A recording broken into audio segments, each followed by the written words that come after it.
पहला सौदा में आप सबका स्वागत है। एक्सपर्ट का दमदार पैनल आपकी मदद करने के लिए तैयार। संदीप वागले, संदीप जैन, सुमित बगड़िया, कुणाल सरावगी हमारे साथ हैं। पिक्स लेने का वक्त है। सुमित से पूछा जाए, सुमित कौन से स्टॉक चुने आज ट्रेड करने के लिए?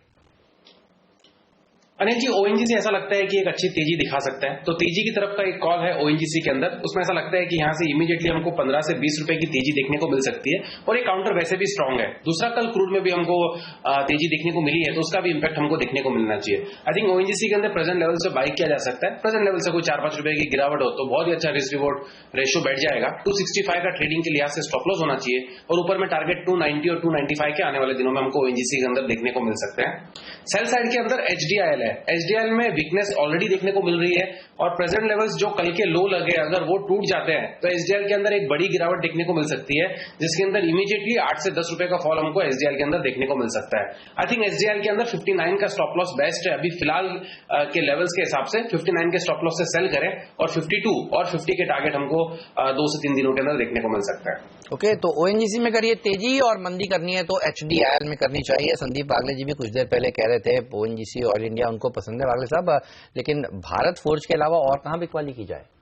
हेमल तक बैंकिंग में मेरा थोड़ा व्यू बेरिश है, थोड़ा सा हल्का सा उछाल मिलता है, तो उसमें मेरे पास 2 स्टॉक्स है जिसमें मैं डाउन साइड देखूंगा अगले कुछ दिनों में। कैन बैंक में मुझे सेल आ रहा है, स्टॉप लॉस होगा 315, टारगेट 291 और फेडरल बैंक ने एक 70 का एक अहम लेवल ब्रेक किया है। तब तक वो बुलिश था, अभी थोड़ा बेरिश हो गया, तो मैं 70 के स्टॉप लॉस से फॉर अ टारगेट ऑफ 59 बेचने की सलाह दूंगा। ये दोनों कॉल अगर कुछ 3 से 4 दिन के लिए है। बैंक सबको बेचने हैं, कुणाल को भी बेचने, वागले साहब को भी बेचने, सुमित को भी बेचने। बताऊंगा थोड़ी देर में वो कौन से बैंक बेचना चाहते हैं। और ओएनजीसी आपको भी खरीदना है, जैन साहब को भी खरीदना है, सुमित को भी खरीदना है, सबको खरीदना है ओएनजीसी। आपको 20 में भी मिलेगा। 2020 में पहले लीक मत किए, 2020 अभी थोड़ा आएगा। बस पहले प्री ओपनिंग सेशन को एक तो आपको पता चल गया 2020 में ओएनजीसी है, बाकी 19 स्टॉक बताऊंगा थोड़ी देर में। लेकिन इससे पहले शुरुआत करते हैं भारतीय बाजार के प्री ओपनिंग सेशन में। और 170 अंक ऊपर दिखा है सेंसेक्स और निफ्टी। हमारे भी डायरेक्टर साहब वो क्या आदत ही होगी नीचे वाले दिखाने की, जिससे पहले निफ्टी दिखा सेंसेक्स दिखाइए, आज हरे निशान में दिख रहा है 170 अंक ऊपर है सेंसेक्स और निफ्टी है अब 13 अंक नीचे है। आइए रुपए की शुरुआत करेंगे। आईसीआईसीआई बैंक अभी भी 10% नीचे दिखा है, इसी वजह से निफ्टी लाल निशान में दिख रहा है आपको। बैंक ऑफ बड़ौदा 3% मजबूत है, ग्रासिम 4% मजबूत है। ये कुछ एक स्टॉक्स जो एक्शन में दिख रहे हैं ऊपर की तरफ। आइए शुरुआत करते हैं करेंसी मार्केट की और करेंसी मार्केट खुलते हुए दिख रहे हैं, शांत खुलते हुए दिख रहे हैं 2 पैसे की मजबूती के साथ 68.13 ये है लेवल करेंसी मार्केट का। इस वक्त रुपए की शुरुआत होती हुई दिख रही है आपके लिए। तो रुपए में शांत थोड़ी सी पॉजिटिव शुरुआत हुई है 2 से 3 पैसे की, तो दिक्कत वाली बात नहीं है, स्टेबिलिटी है कम से कम, ये कहा जा सकता है। ऐसे में कुणाल आपकी पिक्स क्या क्या है आज, कौन से स्टॉक्स हैं आपके पास? देखिए, मुझे भी लगता है कि बाजार में जिस तरह मैंने पहले कहा कि मुझे लगता है कि मंदी आनी चाहिए और इसको देखते हुए 2 स्टॉक्स में मेरी बिकवाली की राय है, जिसमें सबसे पहले मदरसन सुमी है। कमजोर चार्ट स्ट्रक्चर है, मुझे लगता है कि एक ब्रेकडाउन आया और अब मजबूत शेयर्स भी गिरने लगे। मुझे लगता है यहां पर 270 तक ये काउंटर फिसल सकता है। 285 पर स्टॉप लॉस रखें, बिकवाली करें, किसी उछाल में बेचने की राय, यानी कि अगर शुरुआती उछाल मिलता है तो वहां बेचे। कर्नाटक बैंक मुझे लगता है कि बहुत पिटाई हुई है, स्टॉक की और गिरावट आ सकती है। यहां पर 97 तक जाने का मुझे लगता है कि संभावना है। 107 पर स्टॉप लॉस रखकर बिकवाली करें। खरीद की राय टेक महिंद्रा में मुझे लगता है कि आउट परफॉर्मिंग स्टॉक है और अगेंस्ट द ट्रेंड यहां पर एक मूवमेंट आते हुए दिखाई देगा। 440 पर स्टॉप लॉस रखें, 460 के लक्ष्य से खरीद करें। ओके, तो ये तमाम ऐसे स्टॉक्स हैं जहां पर आपको तेजी या मंदी करनी चाहिए। टेक महिंद्रा में आपको तेजी के साथ आज ट्रेड में उतरना चाहिए। लेकिन प्री ओपनिंग सेशन में देखिए एचडीएफसी ये एक हैवी वेट है जो थोड़ी सी कमजोरी के साथ इशारा कर रहा है। हालांकि अभी ये ट्रेड सेटल नहीं हुए हैं, लेकिन आज बढ़ने वाले शेयरों की संख्या देखिए ज्यादा है। बैंक ऑफ बड़ौदा में उछाल देखने को मिलेगा। टाटा ग्रुप के स्टॉक्स की बात होना रह गई है। आप देखिए कल नुस्ली वाडिया जी ने नोटिस भेजा है टाटा सन्स को और कहा है उनको डिफेम करने की कोशिश की गई है, उनके ऊपर आरोप लगाए गए हैं कि ये इंडिपेंडेंट डायरेक्टर्स का रोल सही से अदा नहीं कर रहे थे।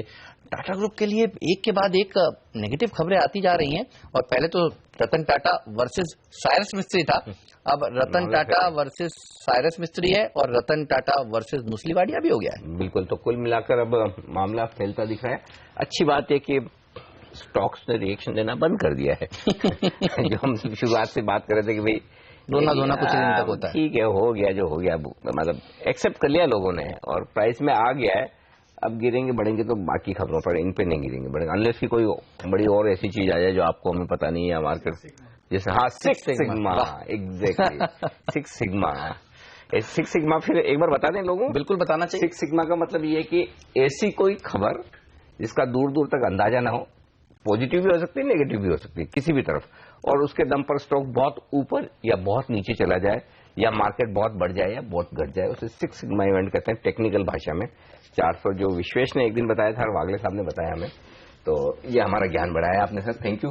तो चलिए अब देख लेते हैं जो सिक्स सिग्मा इवेंट के बाहर वाले स्टॉक्स हैं ट्रेडिंग के लिए आज के लिए, वो कौन से हैं बता दें। आज के टॉप 19 स्टॉक्स 2020 के, एक हेमंत पहले से बता चुके हैं ONGC, बाकी 19 देख लीजिए।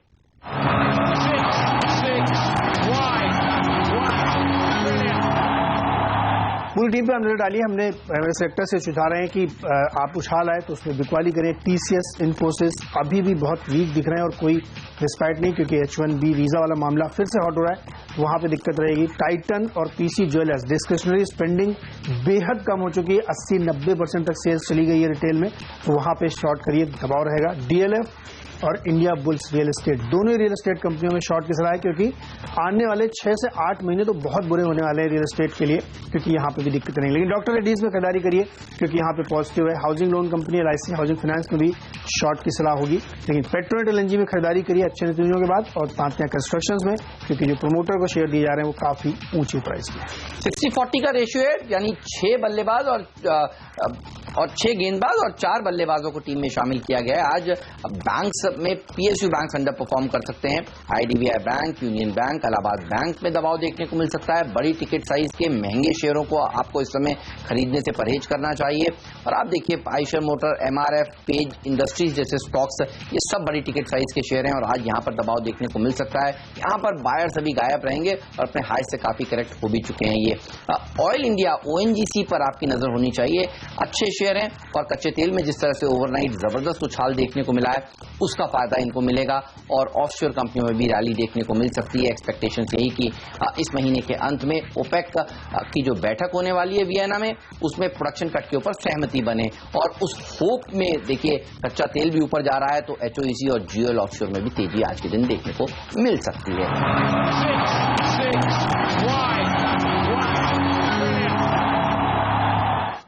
चलिए, तो प्री ओपनिंग ट्रेड सेटल होते हुए दिख रहे हैं। 150 अंक ऊपर कम से कम सेंसेक्स खुल सकता है, 50-52 अंक ऊपर निफ्टी खुलेगा, लेकिन 8000 के पैनल देखिए नीचे ही ओपनिंग होगी।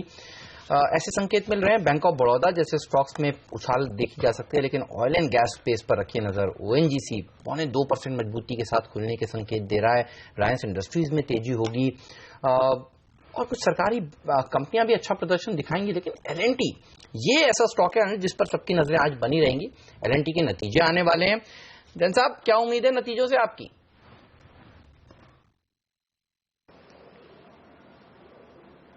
शायद संदीप जैन जी को आवाज पहुंच नहीं रही है। संदीप जैन जी, आपको आवाज आ रही है? नहीं पहुंच पा रही है। चलिए चार्ट्स पूछते हैं, नतीजों के ऊपर वापस से आपको पोल हम बताएंगे, लेकिन अगर केवल चार्ट देखे जाएं कुणाल, L&T के चार्ट्स कैसे लगते हैं आपको? देखिए, बाकी बाजार के तरह हेमंत यहाँ पर भी कुछ कमजोरी देखने को मिल रही है, और विशेष बात यह है कि 1400 पर एक बहुत मजबूत सपोर्ट इस काउंटर का हासिल था, जिस लेवल को इसने बहुत वक्त से वायलेट नहीं किया था, उसको भी लास्ट वीक इसने वायलेट किया और 1400 के नीचे अभी ये काउंटर ट्रेड कर रहा है। मुझे लगता है एक बार के लिए गिरावट यहाँ गहरा सकती है, और मान लीजिए नतीजे बाजार के अपेक्षाकृत नहीं आते तो यहाँ पर आपको 1300 तक ये काउंटर फिसलता हुआ नजर आ सकता है। तो मेरी राय यहाँ खरीद की नहीं है। इनफैक्ट लोअर लेवल्स पर जरूर आप यहाँ पर खरीदने की सोच सकते हैं, लेकिन इस तरह पर अवॉइड करना चाहिए। IRB इंफ्रा एक और स्टॉक है जहां पर आज नतीजे आने वाले, और हमारा अनुमान ये कह रहा है कि आय में 20% की बढ़त होगी, ऑपरेटिंग प्रॉफिट 24% बढ़ सकता है, मार्जिन 54-55% की रेंज में रहेंगे। ये बताएं सुमित, वायदा कारोबार के ट्रेडर्स के लिए ये नंबर्स की जो अच्छी उम्मीद है, कोई खरीदारी का मौका है क्या? एक उछाल दिखा सकता है स्टॉक आज बाजार के बदले हुए मूड के साथ? शायद देखने को मिल सकता है उछाल। स्टॉक वैसे भी ओवरसोल्ड तो है ही, एकदम लोअर लेवल्स के आसपास ट्रेड कर रहा है और पिछले कुछ ही दिनों में हमने ऑलरेडी स्टॉक के अंदर 60 से 70 रुपए का फॉल देखा हुआ है। नीचे में ये स्टॉक में इमीडिएटली जो सपोर्ट बन रहा है वो है 184, 185 लेवल्स का, और ऊपर में इमीडिएटली जो रेजिस्टेंस है वो है 198, 200 के आसपास का। कल की क्लोजिंग 189, 8 से 10 रुपए तक का उछाल इसके अंदर देखने को मिल सकता है, जिसके अंदर 197, 198 तक के लेवल्स देखने को मिल सकते हैं। बट ओवरऑल स्ट्रक्चर स्टॉक का खराब है। अगर ये 184 का लेवल टूटा तो 170 से 165 तक के लेवल्स भी हमको देखने को मिल सकते हैं। तो 184 के स्ट्रिक्ट स्टॉप लॉस से एक बार काम किया जा सकता है। 8 से 10 रुपए के उछाल के लिए ऊपरी लेवल्स पे वापस से एक बार दबाव देखने को मिल सकता है। ओके, चलिए तो नजर रखिएगा आप इस शेयर के ऊपर, इसके आज नतीजे आने वाले हैं। बहरहाल पिछले कुछ दिन जो रहे हैं वो शॉर्ट पोजीशंस इसलिए भी लोग बना रहे थे क्योंकि टोल जो हो रहा था वो कलेक्ट नहीं हो पा रहा था डिमोनेटाइजेशन के चलते। सरकार ने फैसला लिया था कि नेशनल हाईवेज के ऊपर टोल अभी ना वसूला जाए। तो अगर नतीजे आते हैं तो अच्छी शॉर्ट कवरिंग रैली भी बन सकती है, ये जानते हुए क्योंकि यहाँ पर शॉर्ट पोजीशंस बने हैं। एलएनटी की बात हम कर रहे थे और कुछ कंस्ट्रक्शन के ऑर्डर्स इनको मिले हैं करीब करीब 1926 करोड़ रुपए के आसपास के। तो ये कुछ ऑर्डर्स जो सब मिलाकर कंस्ट्रक्शन के ऑर्डर्स इनको मिले हैं पिछले कुछ दिनों में। लेकिन कुछ और स्टॉक्स जिस पर आज आपकी नजर होनी चाहिए, देखिए सन फार्मा पे भी मजबूती के साथ कारोबार हो रहा है। गिरने वाले शेयरों की संख्या काफी कम आज नजर आ रही है शुरुआती सेशंस में। केवल टीसीएस ही दिख रहा है जो लाल निशान में है, बाकी सब में तेजी देखने को मिल रही है। पीएसयू बैंक्स, जैन साहब इनको किस तरह से अब आप अप्रोच करेंगे? आप कह रहे थे कि पीएसयू एज अ पैक आपको अच्छा लगता है और आपने काफी सारे शेयर बताए, लेकिन पीएसयू बैंक्स कल के अंडर परफॉर्मेंस के बाद आज रिवाइवल देखने को मिलेगा या आपको लगता है कि अवॉइड करना चाहिए कुछ समय तक? नहीं, वेट एंड वॉच रखना चाहिए, अवॉइड तो नहीं बोलूंगा मैं, क्योंकि कहीं ना कहीं देखिए एसबीआई सर्टेनली अच्छा लगता है। अब जिस तरीके से इनके डिपॉजिट्स हुए हैं तो वो एक तरीके से तो अभी शॉर्ट टर्म में तो लायबिलिटी हो सकती है, क्योंकि उस पर कहीं ना कहीं सेविंग्स बैंक अकाउंट में ब्याज देना पड़ता है, वो सारी चीजों का इम्पैक्ट आएगा। और लोन की ग्रोथ और क्रेडिट ग्रोथ कब आएगी वो थोड़ा टाइम लगेगा, क्योंकि ये एक बहुत बड़ा मूव था डिमोनेटाइजेशन वाला, और कहीं ना कहीं जो सेंटिमेंटल चेंजेस और ये सब चीजें आने में बहुत टाइम लगेगी। तो मेरे हिसाब से 1.5 से 2 साल के बाद ये स्टॉक्स बहुत जबरदस्त परफॉर्म करेंगे। और मुझे ऐसा लगता है कि मार्केट्स भी, हालांकि मैं शुरू से ही बेरिश हूं काफी आपके शो के दौरान, बट कहीं ना कहीं ऐसा लगता है कि 1.5 से 2 साल का पेन जो झेल पाएंगे, हालांकि ये जो शॉर्ट टर्म पेन है इतना इजी नहीं है झेलना, बट अगर झेल पाएंगे तो सर्टेनली स्टॉक मार्केट्स बहुत बेहतरीन करेंगे। और मुझे ऐसा लगता है कि कहीं ना कहीं मार्केट्स को अगर प्ले करना है तो डायरेक्टली इक्विटीज में इन्वेस्ट करने की बजाय कहीं ना कहीं म्यूचुअल फंड्स का रूट नॉर्मल इन्वेस्टर्स ले तो ज्यादा बेहतर होगा इसमें। ओके, टोरेंट फार्मा और औरोबिंदो फार्मा, ये सवाल सुमित आपके लिए। ये दोनों स्टॉक ऐसे हैं जिनके लिए यूएस एफडीए से कोई अप्रूवल आई है एक एक दवा के लिए, खरीदा जाए इनमें से दोनों में से कोई एक स्टॉक? अनिल जी देखिए, वैसे अगर ओवरऑल देखेंगे हम दोनों ही स्टॉक के अंदर तो स्ट्रक्चर तो वीक ही दिख रहा है, क्योंकि आप पिछले जो 7 दिन के अंदर हमने फॉल देखा है उसके अंदर mostly front liner stocks 200 DMA के नीचे ट्रेड कर रहे हैं और अच्छे खासे सेल ऑफ के साथ ट्रेड कर रहे हैं। बट टोरेंट फार्मा का स्ट्रक्चर अगर हम देखते हैं तो पिछले 3 दिनों में स्टॉक ने लोअर लेवल से एक रिकवरी दिखाई है, जिसके अंदर 70-80 रुपए का मूव हमको नीचे के लेवल से देखने को मिला है। शायद देयर इज अ पॉसिबिलिटी कि टोरेंट फार्मा के अंदर प्रेजेंट लेवल से एक उछाल देखने को मिल सकता है, जिसके अंदर ये ऊपर में 1370-1380 तक के लेवल्स दिखा सकता है। कल की क्लोजिंग 1305 है। I think 1290 purely trading point of view के stop loss, purely trading point of view के हिसाब से स्टॉप लॉस होना चाहिए 1290 का, और ऊपर में इमीडिएटली 1350-1370 तक के टारगेट हमको टोरेंट फार्मा के अंदर देखने को मिल सकते हैं। तो टोरेंट फार्मा में पुलबैक के लिए खेला जा सकता है। चलिए, तो पुलबैक के लिए यहां पर खेला जा सकता है। और एक स्टॉक जिस पर हम हर रोज बात कर रहे हैं, आप देखिए पीएनबी गिल्ड्स, कल 10% का अपर सर्किट स्टॉक ने लगाया और पिछले कुछ दिनों में जब बाजार में कमजोरी देखने को मिल रही है, ये स्टॉक में जबरदस्त तेजी बनी हुई है। आज भी देखिए 5-5.5% मजबूती के साथ खुलने की तैयारी करता हुआ। बागले साहब, कल भी आपने कहा था खरीदना चाहिए, ये बताइए जिन्होंने कल खरीदा है उनको आज होल्ड करना चाहिए और क्या आज भी सर्किट वाला दिन हो सकता है? शायद हेमंत, और होल्ड तो बिल्कुल करना चाहिए। कल के जो लो लेवल है 44 के, उसके नीचे स्टॉप लॉस रखे। मुझे लगता है 55-56 तक इमीडिएट अगले कुछ दिनों में ये स्टॉक जा सकता है और थोड़ा लंबा अवधि के मंथली चार्ट स्पेस पे काफी पॉजिटिव है।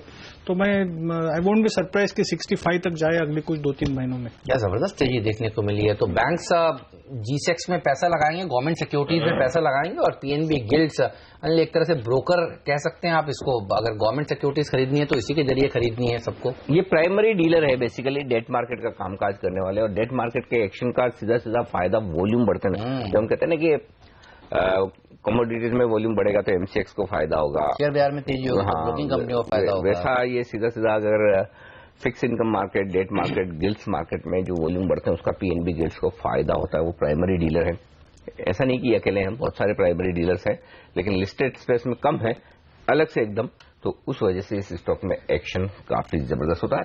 अब 1 ही मिनट बचा है, लेकिन एक सुमित से मेरे ख्याल से उनका पुट ऑप्शन लेना रह गया है। सुमित, आप बताइए, यस बैंक का पुट ऑप्शन खरीदेंगे?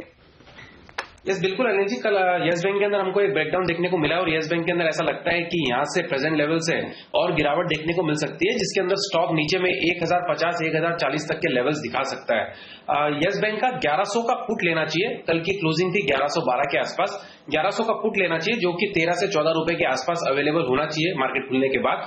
उसमें स्टॉप लॉस लगाना पड़ेगा 6 रुपए का, और जो स्पॉट लेवल्स में हम यस बैंक के टारगेट्स एक्सपेक्ट कर रहे हैं 1050 1040 के लेवल्स, अगर वो आ जाते हैं तो यस बैंक के 1100 के पुट के टारगेट बन सकते हैं 25 रुपए से 35 रुपए के आसपास के लेवल्स हमको देखने को मिल सकता है। आई थिंक यस बैंक का 1100 पुट लेके काम करें, आने वाले 2 से 3 दिनों में इसमें एक मुनाफा बन सकता है। ऑलराइट, चलिए तो यहाँ पर रखिए नजर। और जैन साहब ये बताइए, अगर किसी को अब से लेकर बजट तक कुछ शेयर खरीदने हो तो क्या वो रेलवे वाली थीम में पैसा बन सकता है क्या? क्योंकि देखिए अगला इवेंट जो है, जो बड़ा इवेंट है बाजारों के लिए, वो तो बजट ही है, और इस बार सरकार ने जिस तरह से डी मोनेटाइजेशन के ऊपर कामकाज किया है, उसके बाद सरकार कुछ बजट में बिग बैंग ऐलान कर सकती है, और बातचीतें दरअसल शुरू हो चुकी हैं। बाजार खुलने वाला है, आप सोच कर रखिएगा कौन से स्टॉक्स आपको अच्छे लगते हैं।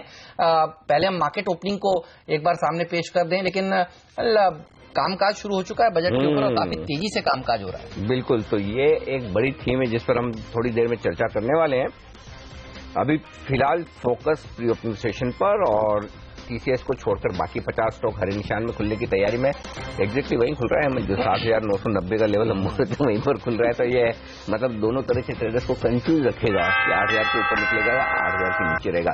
पहली टिक आपकी स्क्रीन पर डबल सेंचुरी मारता हुआ सेंसेक्स 200 अंकों के उछाल के साथ और 60 अंकों की शानदार मजबूती दिख रही है। निफ्टी में 1% के आसपास की तेजी बनती हुई दिख रही है, लेकिन 8,000 के लेवल को पार किया नहीं है अभी पहली टिक पर। मिड कैप इंडेक्स 1% से ज्यादा मजबूत और बैंक निफ्टी में 150 अंकों का उछाल, तो अच्छी तेजी के साथ शुरुआत भारतीय बाजारों की। तेजी कहां होती दिख रही है वो बता दूं, हिंडाल्को 3% ऊपर, ओएनजीसी 2% ऊपर, bank of Baroda 2%, Tata Motors, Tata power, Tata group के शेयरों में उछाल, आईसीआईसीआई बैंक 1.5% मजबूत है, एसबीआई में तेजी, मारुति उछलता हुआ, महिंद्रा उछलता हुआ, तो बैंक मजबूत है, ऑटो मजबूत है, मेटल्स मजबूत है।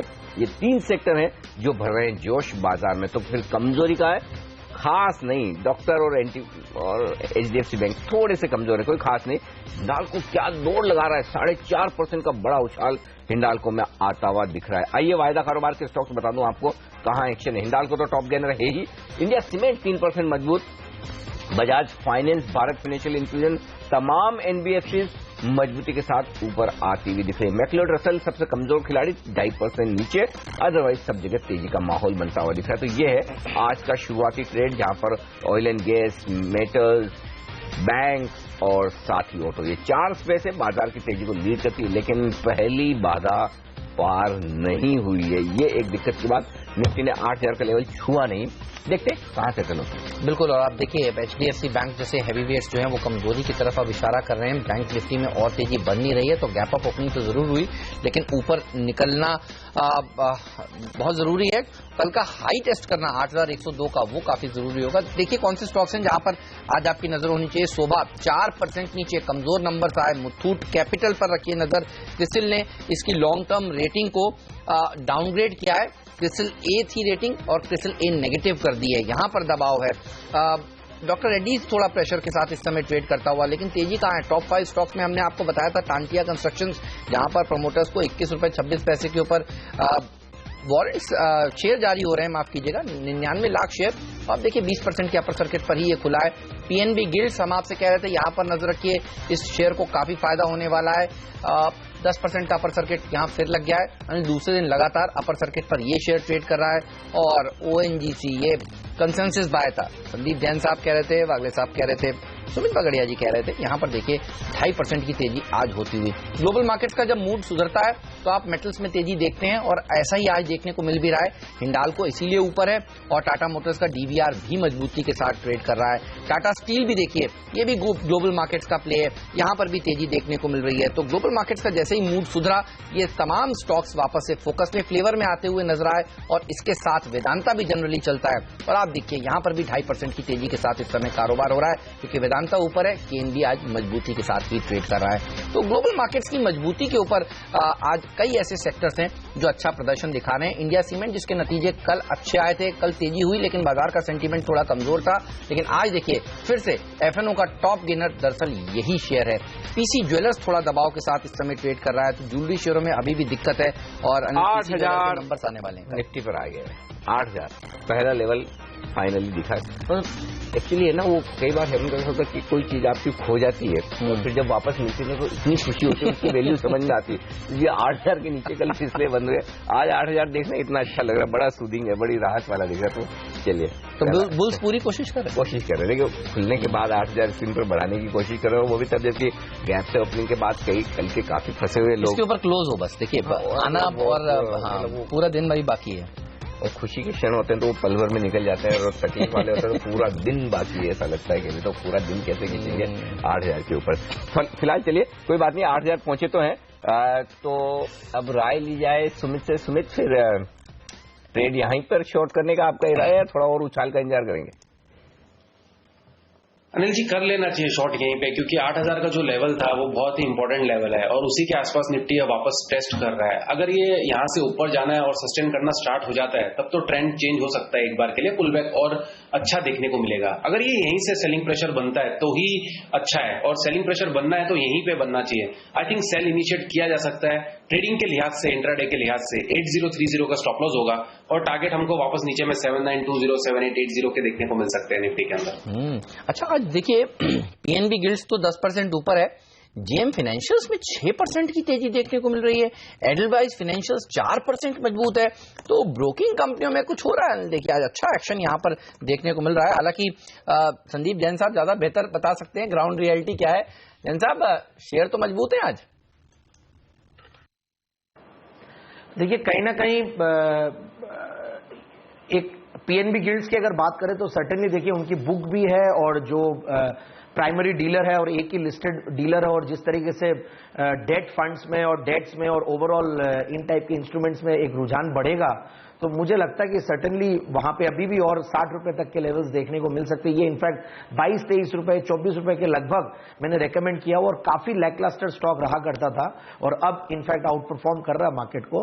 और दूसरी बात, आप ये जो ब्रोकरेजेस में चाल आई है, हो सकता है कि एक पिटाई हुई है और सर्टेनली काफी नीचे है तो बाउंस बैक किया है, but I am not very bullish about the stocks, the stocks in the near term. But yes, जो म्यूचुअल फंड्स में और डिस्ट्रीब्यूशन में जिन कंपनीज का फोकस है वो सर्टेनली अच्छा करेंगे, और ओवरऑल कम से कम 1.5 से 2 साल का नजरिया रखना पड़ेगा, तब बेटर गेन्स मिलेंगे। शुगर शेयर देखिए आज वापस से मजबूत हो रहे हैं, पिछले कुछ दिनों में इन शेयरों ने आउट परफॉर्मेंस दिखाई है। अपर गेंजेस जैसे स्टॉक देखिए 6% मजबूत, उत्तम शुगर में 5% की तेजी देखने को मिल रही है। तो चीनी वापस से मीठी होती हुई, दालमिया भारत शुगर देखिए 4% की तेजी यहां पर देखने को मिल रही है। और हम जैसा कह रहे थे, ऑफशोर कंपनियों के ऊपर भी रखिएगा नजर। जीओएल ऑफशोर 4% की तेजी के साथ ट्रेड कर रहा है।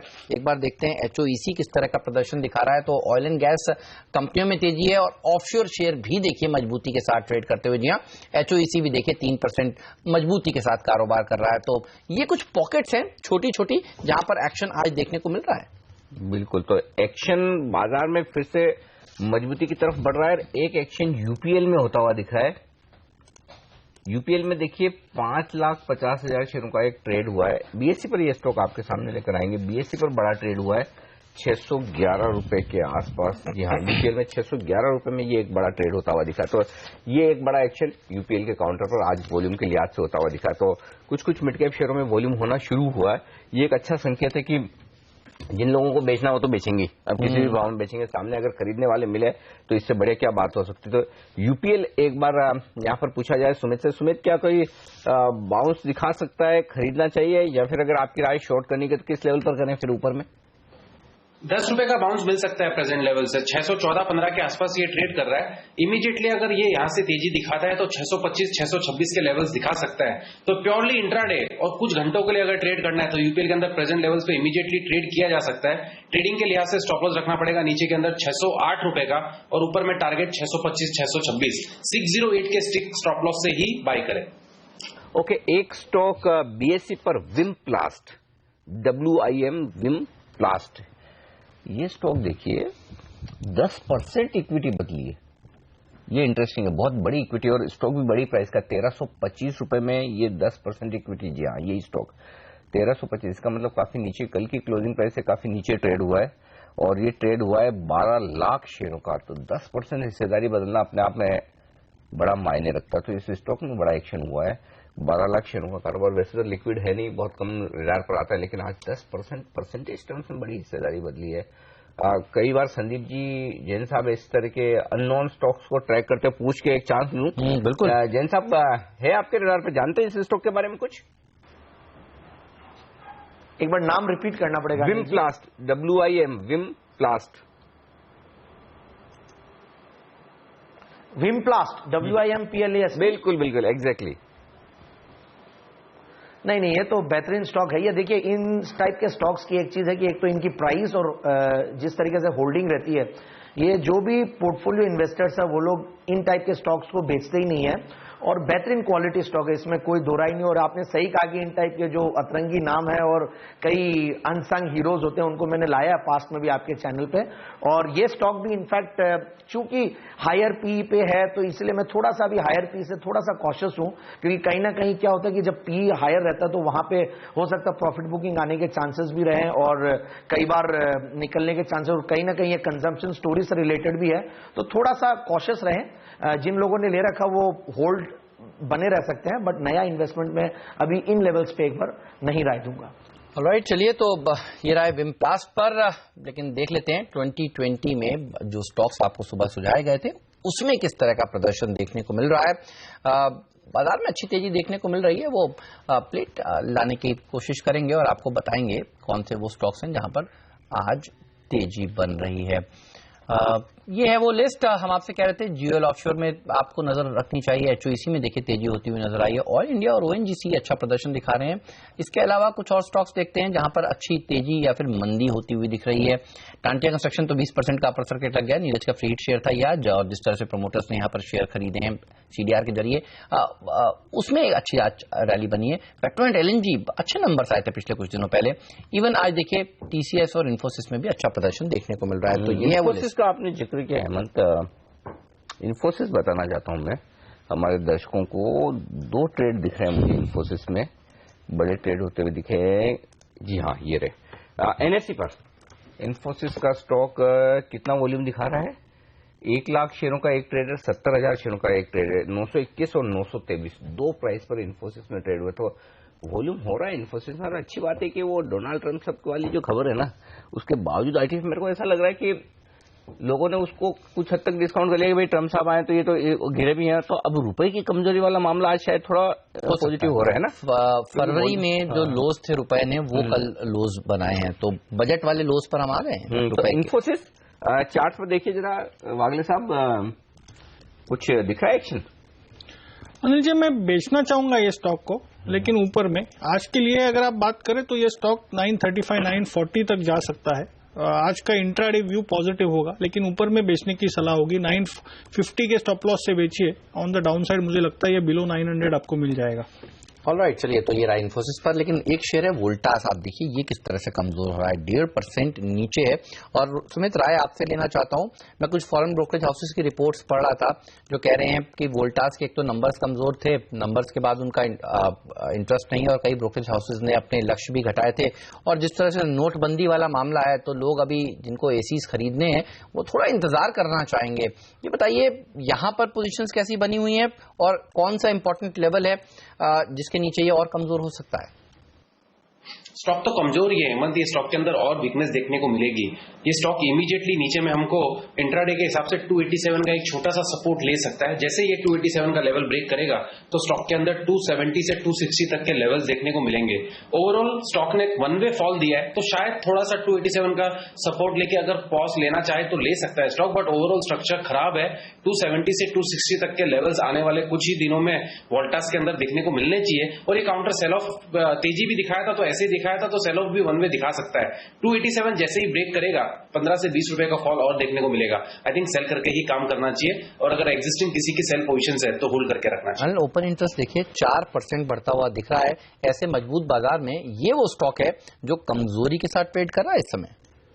ये रिजल्ट के बाद से जो पिट रहा है ना, कहीं कोई रिलीफ आई नहीं है वोल्टास में। बस किसी भी लेवल से रिकवरी कहीं भी नहीं आ रही, लेकिन रिकवरी आ रही है बाजार में, और मेरी उसी पर नजर बनी हुई है मंत्र।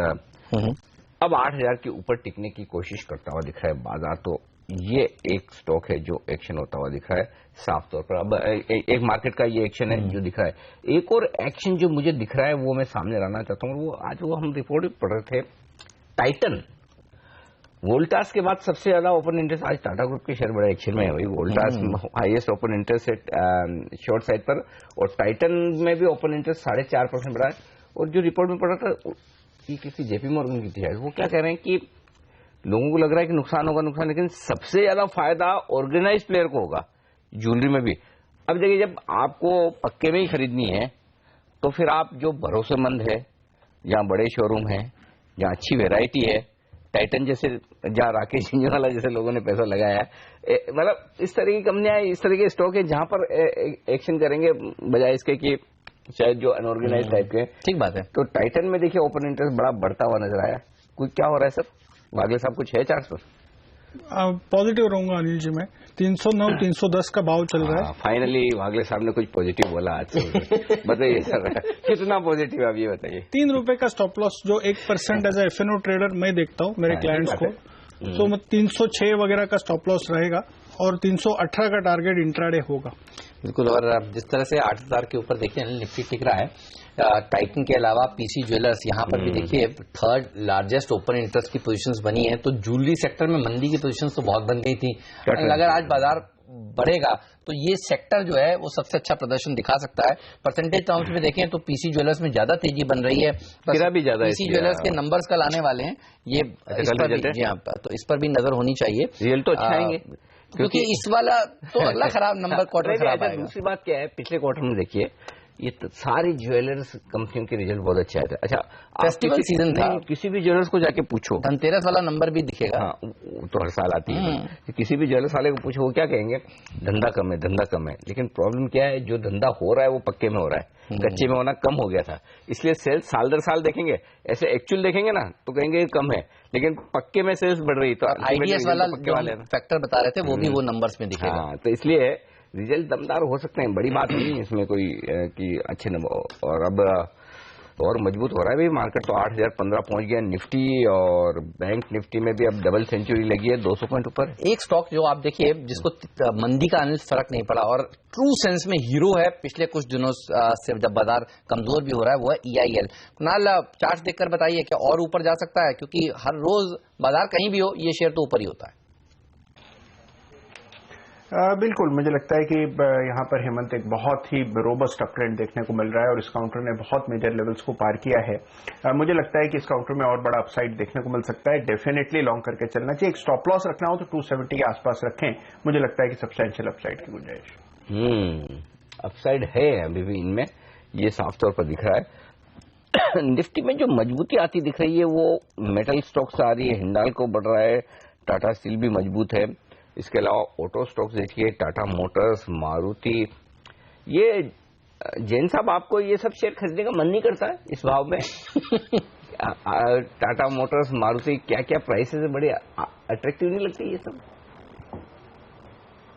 नहीं, देखिए अट्रैक्टिव तो नहीं है। मैं ये मान के चलता हूं कि अगेन मैं जो हाई पी स्टॉक से थोड़ा सा कॉशियस हुआ अभी, क्योंकि ऑलरेडी क्या कि जो कंजम्पशन स्टोरी की जो एक स्टोरी चली थी इतने दिनों से और बहुत ज्यादा वैल्यूएशंस पे स्टॉक्स आ चुके थे, तो कहीं ना कहीं अब लो पी स्टॉक्स, डिविडेंड यील्ड वाले स्टॉक्स और सेक्टर्स जो बेसिक नीड्स के साथ डील करते हो उन टाइप के स्टॉक्स पे ध्यान देना होगा। मैं ये लॉन्ग टर्म के लिए नहीं कह रहा, मैं ये इनफैक्ट जो पेनफुल पीरियड रहेगा 1-1.5-2 साल का, इस दौरान अगर बहुत ज्यादा पेन झेलने की हिम्मत नहीं है उनमें, तो वो ये टाइप के स्टॉक्स ले, और जो लोग लॉन्ग टर्म में इन्वेस्टेड रहना चाहते हैं तो वो देख सकते हैं। बाकी मारुति मुझे अभी भी लगता है कि ओवर वैल्यूड है। कल अगर आज मार्केट डाउन रहता तो मुझे लग रहा था कि एक अच्छा खासा सेल कैंडिडेट है। पीसी ज्वेलर्स, हैवेल्स, ये जो भी हाई पी स्टॉक्स है और जो कि कंजम्पशन की स्टोरीज है वहां पे सेल लगता है। तो मेरे हिसाब से मेटल्स थोड़े से ठीक लगते हैं और पीएसयूज अगेन मैं उसके साथ जाऊंगा। Oil and gas, power stocks, इन पे ध्यान दें तो ज्यादा बेहतर होगा।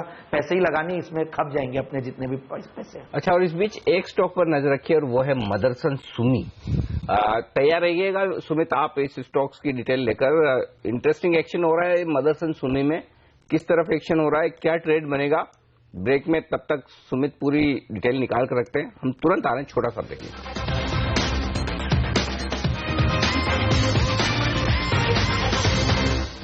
तो ब्रेक के पहले हम बात कर रहे थे मदरसन सुमी की। सुमित, मदरसन सुमी और ब्रेक में एक स्टॉक और मुझे दिख रहा है।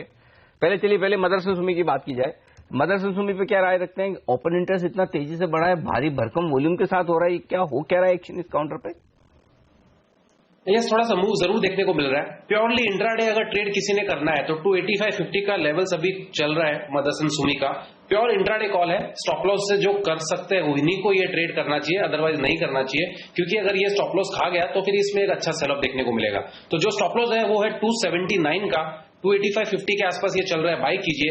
ऊपर में इमीडिएटली इंट्राडे के लिहाज से 293-94 के लेवल्स देखने को मिल सकते हैं। जैसे ये 287 का लेवल क्रॉस करेगा तो 5 रुपए 6 रुपए का मोमेंट हमको बहुत ही फटाफट देखने को मिलेगा। हो सकता है 15-20 मिनट में ही देखने को मिल जाए, तो बाय कर सकते हैं इंट्राडे के लिए। सर, पीसी ज्वेलर्स देखिए 8% मजबूती के साथ ट्रेड करता हुआ दिख रहा है। बागले साहब, अभी भी क्या और तेजी हो सकती है? क्योंकि पीसी ज्वेलर्स के नंबर्स कल आने वाले, और हम लोग सब बात कर रहे थे कि नंबर्स जो है वो देखिए अच्छे आने वाले हैं। मैं जब सुमित बोल रहे थे तब दर्शकों को बताऊं, जब सुमित बात कर रहे थे मदरसन सुमी पे, तो पीसी ज्वेलर्स का मुंह देखे वागले साहब ऐसे, हाँ इतना बढ़िया। नहीं, मैं ये सोच रहा था अनिल जी कि अगर आपने मुझे टाइटन के बजाय पीसी ज्वेलर पूछा होता तो मैं उसमें भी बाय देता, क्योंकि दोनों का पैटर्न टाइटन नहीं चला, पीसी ज्वेलर चल गया।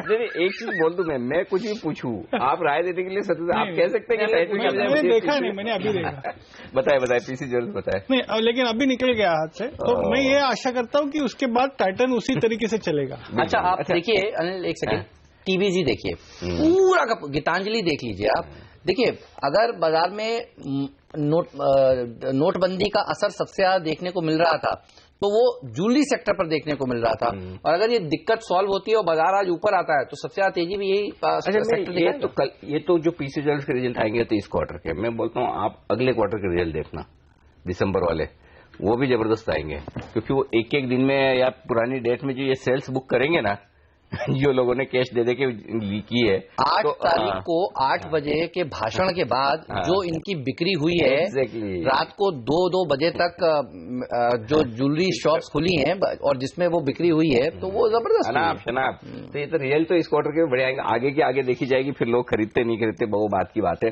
अच्छा, बात करते करते एक और स्टॉक जो बैंक्स में, सरकारी बैंक्स में जहां पोजीशन बनती है वो है इलाहाबाद बैंक। स्टॉक ज्यादा तो नहीं चला है जी, नहीं, ओके, 1% 1% के ऊपर है। सुमित, इलाहाबाद बैंक में कहीं मौका दिखता है खरीदारी करने का चार्ट्स पर या वायदा कारोबार के ट्रेड्स के लिहाज से, क्योंकि ओपन इंटरेस्ट में भी 3%, 4 लाख शेयर जुड़े हैं, तो बैंकिंग शेयरों में ये पहला बैंक ऐसा है जहां पर मुझे अच्छी पोजीशन बनती हुई नजर आ रही है और प्राइस एक्शन भी थोड़ा थोड़ा शुरू होता दिख रहा है। इलाहाबाद बैंक बताइए। प्राइस एक्शन अभी जस्ट स्टार्ट हो ही रहा है, थोड़ा सा एडवांस प्रिडिक्शन हो जाएगा अभी करना। 70 का लेवल ब्रेक होने के बाद इसमें बाइंग करनी चाहिए, अदरवाइज इलाहाबाद बैंक के अंदर बाय नहीं करना चाहिए, क्योंकि अभी जस्ट मूवमेंट स्टार्ट हो ही रहा है। ये मूवमेंट के अंदर अभी तक मैच्योरिटी या कन्विक्शन नहीं आया है जिसका मूव हमको देखने को मिल सकता है। अच्छा, आई थिंक 70 का लेवल अगर ब्रेक होता है तो ही इसके अंदर बाय का पोजिशन ले, अदरवाइज बाय नहीं ले, क्योंकि अगर ये स्टॉक ने 6750 का लेवल तोड़ दिया तो फिर ये स्टॉक गिरेगा, जिसके अंदर 64 रुपए और 62 रुपए के लेवल्स दिखाएगा 70 के ऊपर ही बाय करना है, अदरवाइज अवॉइड करना चाहिए। कुणाल, एक सेक्टर जो ठंडा प्रदर्शन दिखा रहा है आज के दिन वो है टेलीकॉम सेक्टर। आप देख लीजिए टॉप 3 एफएनओ लूजर्स में क्या है, भारती, रिलायंस कम्युनिकेशन, और इनके लिए मुश्किल की बात हमेशा से रही है। अच्छे बाजार में भी देखिए कमजोर हो रहे हैं, आइडिया भी सुस्त पड़ा है। इन तीनों में सबसे ज्यादा कमजोर आपको कौन सा दिखता है? देखिए तीनों के ही चार्ट कमजोर हैं हेमंत, कोई रिस्पाइट अभी तक नहीं है। भारती में कमजोरी है, लेकिन एक सिल्वर लाइनिंग ये है कि 290 पर अच्छा सपोर्ट है, तो भारती में नए शॉर्ट्स नहीं बना सकते। लेकिन आरकॉम मुझे लगता है कि डेफिनेटली एक बहुत कमजोर स्ट्रक्चर है, और यहां पर बिकवाली करें तो मुझे लगता है कि बहुत सब्सटैंशियल डाउनसाइड की भी गुंजाइश। भाव क्या हो गया देखिए, शर्म ही आती है इस पे सेल कॉल लेने में, और कितना बेचोगे, वैसा हाल हो जाता है। लेकिन फिर भी देखिए भाव तो कुछ भी हो सकता है, 36 रुपए। सीडीएमए की स्टोरी गई, ऐसा दिखता है। एक्चुअली जिन लोगों ने स्टोरी पे भरोसा किया वो गलत पड़े। ठीक है हेमंत, सबसे बड़ी दिक्कत मालूम क्या हुई, ये जो 55 रुपए हुआ था ना उस समय, जब ये टावर कारोबार बेचने की खबरें और ये सब चीज में, उस समय जो लोग फंसे ना, उनके लिए मुश्किल वाला काम है। और सबसे बड़ी बात है कि अब उम्मीद नहीं कि ये भाव वापस आएंगे। भले ही आप है ना निफ्टी 9000 का कर दे, ठीक बात है, लेकिन इसके भाव वापस 55 रुपए आएंगे नहीं आएंगे, वो अगले साल ये सही है सोचना। 400 क्या बोलते हैं? सर कुछ तो बोलिए। हाँ ना, नहीं मैं तो कब से बेरिश हूँ। 55 तो क्या, मैं तो बोलता हूँ 50 भी नहीं आएंगे।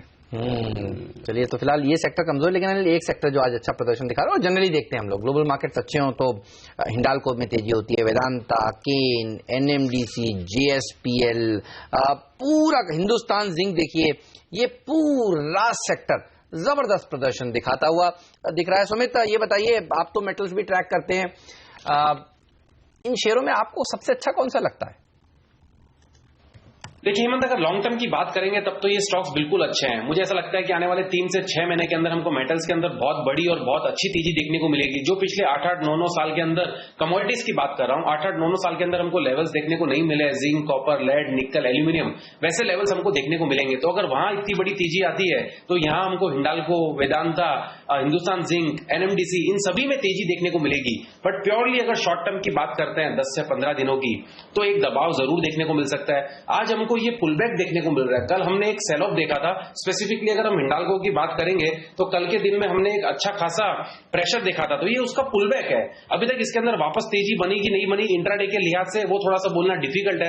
मुझे ऐसा लगता है कि आने वाले कुछ दिनों में थोड़ा सा हमको दबाव देखने को मिलेगा। उस दबाव के अंदर मेटल स्टॉक सबसे बढ़िया पिक होंगे आने वाले 2 से 3 महीने के लिए, क्योंकि मेटल्स के अंदर लोअर लेवल्स पे हमको अच्छी खासी बाइंग देखने को मिलेगी, और जो दबाव हमको बाकी सेक्टर स्पेसिफिक स्टॉक्स में देखने को मिल रहा है वो हमको इन स्टॉक्स में नहीं देखने को मिलेगा। आई थिंक अगर कोई दबाव देखने को मिलता है मेटल स्टॉक के अंदर, स्पेसिफिकली हिंडाल्को, वेदांता, एनएमडीसी, इन सब स्टॉक्स के अंदर हमको लोअर लेवल्स पे बाइंग करनी चाहिए। प्रेजेंट लेवल्स पे थोड़ा सा वेट एंड वॉच करें, स्पेशली 10 से 15 दिनों के लिए। लगता है एफआईएस वापस आ गए हैं। देखिए एफआईएस की तरफ से बिकवाली होती है मार्केट में पिछले कई दिनों से, और अब आप देखिए ऊपरी स्तरों पर टिक नहीं पा रहा है बाजार। सन फार्मा, डॉक्टर रेड्डीज जैसे शेयर कमजोर है, एफआई के फेवरेट अंबुजा सीमेंट कमजोर है, विप्रो, एलएनटी जैसे शेयर कमजोर है, एसीसी में भी कमजोरी देखने को मिल रही है। एफआईएस जाग गए। तो हमारा जो टारगेट था 8000 का पहला, 8025 का दूसरा, तो 8018 का हाई बनाया, 8025 के नजदीक जो शॉर्ट कॉल है, 8050 का स्टॉप लॉस, वो अब काम करता हुआ नजर आ रहा है। तो वहां पर अब आप देख सकते हैं धीरे धीरे नीचे, ऊपरी स्तर से कितना 18 और 18 36 पॉइंट, 35 पॉइंट नीचे आया है निफ्टी अभी अभी ऊपरी स्तरों से हाई बनाने के बाद। चलिए, आप सबसे विदा लेने का वक्त है। कुणाल सरावगी, सुमित बगड़िया, संदीप जैन और संदीप वागले साहब, बहुत बहुत शुक्रिया आप सबका हमारे लिए वक्त निकालने के लिए, पहला सौदा में तमाम शेयरों पर राय देने के लिए। मैक्स लाइफ इंश्योरेंस के डायरेक्टर और chief investment officer Mihir Vora साहब जुड़ने वाले हैं हमारे साथ। लेंगे बाजार से जुड़े तमाम मुद्दों पर और निवेश के मौकों पर उनकी राय, छोटे से ब्रेक के बाद।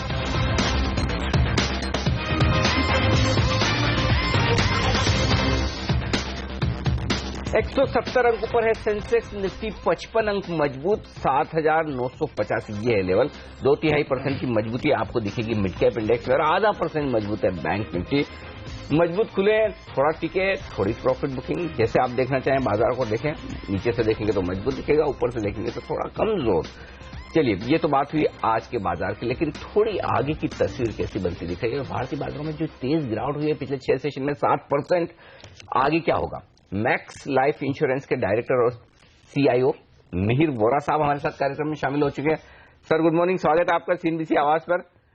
लोगों को बड़ा डर लग रहा है कि ये तो 8,000 का एक जो बड़ा मनोवैज्ञानिक स्तर था ये भी तोड़ दिया, नई बड़ी गिरावट, बड़ी रिस्क खुलती हुई दिख रही। तो क्या थोड़ा और करेक्शन के लिए तैयार रहना चाहिए निवेशकों को, या फिर ये लेवल बड़े आकर्षक हो गए, अच्छी क्वालिटी के शेयरों में पैसा लगाने का ये सही वक्त है? नमस्कार, गुड मॉर्निंग। ये आपको याद होगा हम कई हफ्तों से कह रहे हैं कि मार्केट को एक करेक्शन या कंसोलिडेशन फेज की जरूरत है। वो आ रहा है, लेकिन इस तरह से आएगा वो हम एक्सपेक्ट नहीं कर रहे थे।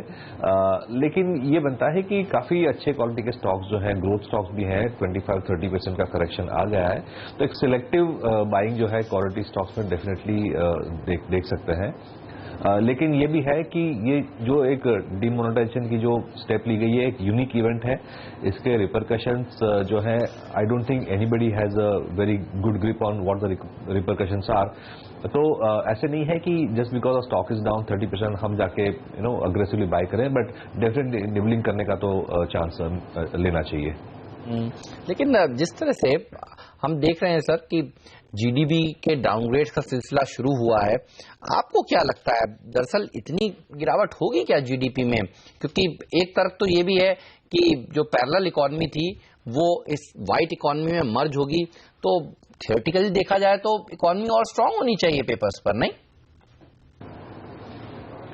बिल्कुल, लॉन्ग टर्म में जो पॉजिटिव इम्प्लीकेशंस है उसमें तो कोई डाउट है ही नहीं। ये जो क्लींजिंग प्रोसेस है, ये जो move from unorganize to organize, non tax paying to tax paying and the extra tax can be use for a larger public good, ये जो मैक्रो जो बेनिफिट्स हैं जो नेक्स्ट 3-5 साल के लिए जो हमें मिलेंगे, ये तो इसमें कोई संदेह है ही नहीं। शॉर्ट टर्म पेन कितना होगा उसका एस्टिमेट लगाना अभी तक मुश्किल है।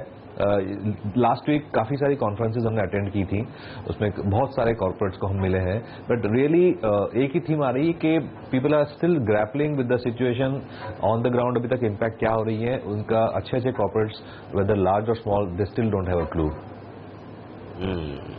असर लंबे अवधि में कितना होगा ये तो पक्का है, लेकिन कितना होगा? सर एक सिंपल चीज है, भले हम कितना ही कोशिश कर रहे हैं कि लोग बाजार को टाइम तो करना चाहते हैं कि भाई हमारी एंट्री सही लेवल पे हो जाए। अब वैल्यूएशंस के हिसाब से, लेकिन न्यूज फ्लो का क्या इंपैक्ट होगा पता नहीं, लेकिन वैल्यूएशंस के हिसाब से किन लेवल्स पर आपको लगता है कि बाजार रीजनेबल हो गए सेंसेक्स निफ्टी पर, कि इन लेवल्स पर आए तो फिर ज्यादा सोचने की जरूरत नहीं, पैसा लगा दिया जाए? देखिए, मार्केट एज होल अगर देखें तो करीबन 10% की करेक्शन हुई है, जो रिसेंट शार्प करेक्शन हुई है। सो टू दैट एक्सटेंड जो प्राइस टू अर्निंग रेशियो हमें 16-17 का लग रहा था वो प्रॉब्ली 14-15 के लेवल पे आ गया है, which is still at the long term averages. तो ये जो है वैल्यूएशन नॉर्मलाइज हुई है, अभी तक अंडर वैल्यूएशन के जोन में नहीं आई है। हाँ, एक चीज यह है कि जो जिस तरह से इंटरेस्ट रेट्स गिरे हैं उसके हिसाब से अगर हम अर्निंग यील्ड को कंपेयर करें तो probably the market is now turning into a attractive zone. Sir इसके अलावा ये भी बताइए, जिस तरह से बैंक्स में पैसा आना शुरू हो रहा है, कासा रेशियो रिपोर्ट्स बता रही हैं कि अच्छा खासा बढ़ेगा, बैंकर्स खुद आके कह रहे हैं। ब्याज दरें घटेंगी क्या 7 दिसंबर को आरबीआई की तरफ से, और आप क्या उम्मीद कर रहे हैं उससे ज्यादा पास ऑन बैंक्स करें क्योंकि उनके पास लिक्विडिटी की कोई कमी नहीं है?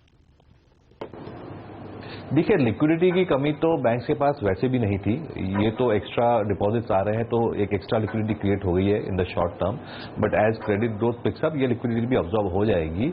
क्वेश्चन तो हमारा यही रहा है काफी महीनों से कि जो इन्वेस्टमेंट साइकिल है, प्राइवेट सेक्टर इन्वेस्टमेंट है, वो नहीं हो रही है। कंज्यूमर जरूर स्ट्रांग रहा है, and after the monsoon and the 7th पे कमीशन हम एक्सपेक्ट कर रहे थे कि डोमेस्टिक कंजम्पशन तो स्ट्रांग रहेगी ही, लेकिन जो एक्स्ट्रा किकर चाहिए, जो 6.5 से 7.5 ले जाना है जीडीपी ग्रोथ को, तो ये प्राइवेट सेक्टर कैपिटल एक्सपेंडिचर का होना बहुत जरूरी है। अब जिस तरह से जो अनएक्सपेक्टेड शार्प फॉल हुआ है इंटरेस्ट रेट्स में, और हमारे हिसाब से ये थोड़ा सस्टेनेबल भी रहेगा, वेदर आरबीआई कट रेट्स और not, structurally interest rates are now coming down because of this move, और ये जो है in the next few months will play a significant impact on the private sector capital expenditure recovery. तो ये interest rates नीचे जरूर आएंगे, earlier then expected आएंगे, और ये प्राइवेट सेक्टर को हेल्प करेंगे जरूर और कंज्यूमर को भी हेल्प करेंगे जरूर। बैंक निफ्टी देखिए लाल निशान में फिसलता हुआ। सेंसेक्स में जो 200 पॉइंट की तेजी थी वो गुल हो चुकी है, मात्र 72 पॉइंट की बची है। जो हमारे एक्सपर्ट्स कह रहे थे कि उछाल में बिकवाली करनी चाहिए, वो बिल्कुल सही रणनीति थी। मिड कैप्स देखिए किसी भी वक्त लाल निशान में आ जाएगा। इवन निफ्टी तेजी के साथ खुला जरूर, तो गैप अप ओपनिंग जरूर हुई लेकिन सस्टेन नहीं हो पाई। आधा घंटा भी देखिए बुल्स जो हैं वो बेस के सामने टिक नहीं पाए। 8,000 के ऊपर तो आधा घंटा की मुश्किल से कुछ मिनट ही टिके होंगे। थोड़ा हरे निशान में भले अभी तक है मन, तो बात सही है कि और एसबीआई जैसे हैवी वेट्स देखिए गिर क्या रहा है। यस बैंक, एसबीआई, एमएनएम जैसे स्टॉक्स, अल्ट्राटेक सीमेंट, ये बताइए सर एफआईआईज की बिकवाली थमने का नाम नहीं ले रही है। कल भी हमने देखा 1300 करोड़ रुपए की कैश मार्केट में बिकवाली हुई, 8 दिन मिलाकर देखें तो 12,000 करोड़ रुपए की बिकवाली हो चुकी है। क्या लग रहा है ये फ्लोज कब तक नेगेटिव रहेंगे? देखिए अनफॉर्चुनेटली ये सिचुएशन ऐसी है कि part of the reason is the dollar strength. तो ग्लोबल इमर्जिंग मार्केट्स में से ही हम आउटफ्लोज देख रहे हैं, और part of it of course is because of this short term squeeze that we have seen because of the demonetisation impact. तो इसमें से कितना ग्लोबल फैक्टर्स की वजह से है और कितना लोकल फैक्टर्स की वजह से है, ये मुश्किल है कहना। लेकिन ये जरूर है कि जब तक डॉलर स्ट्रांग रहेगा और जब तक अमेरिका का रवैया ऐसा लग रहा है कि इनवर्ड लुकिंग रहेगा, तब तक इमर्जिंग मार्केट्स में flow positive, I mean U turn लेके पॉजिटिव आना थोड़ा टाइम लग सकता है। हमें नहीं लगता है कि ये जो परसेप्शन है कि डोनाल्ड ट्रंप के आने से US will start becoming more inward looking, trade barriers create करे जाएंगे, ये जो फियर है ये बनी रहेगी थोड़े महीनों के, at least for 1 month till the time the policies that the new president is going to follow become clearer. Right. बहुत बहुत शुक्रिया मेहर सर आपका हमारे लिए वक्त निकालने के लिए और बाजार और तमाम सेक्टर्स पर अपनी राय हमारे दर्शकों को देने के लिए। वही मजबूत शुरुआत और उसके बाद बिकवाली का दबाव, बैंक निफ्टी से बिकवाली बढ़ती हुई, मिड कैप शेयर भी ढीले होते हुए दिख रहे हैं और निफ्टी सेंसेक्स मुश्किल से हरे निशान में। फिलहाल पहला सौदा में आज के लिए इतना ही, लेकिन आप कहीं मत जाइए, बने रहिए सीएनबीसी आवाज के साथ। प्रियंका संभव दिल्ली से हमारे साथ जुड़ेंगी, जो लेकर आएंगी कमोडिटी बाजार का हाल, और नजर रहेगी आज कच्चे तेल में जो ओवरनाइट अच्छा उछाल दिखा रहा था। घरेलू बाजार में किस तरह से इसे ट्रेड करना चाहेंगे जानेंगे एक्सपर्ट से। फिलहाल हम दोनों को दीजिए इजाजत, नमस्कार।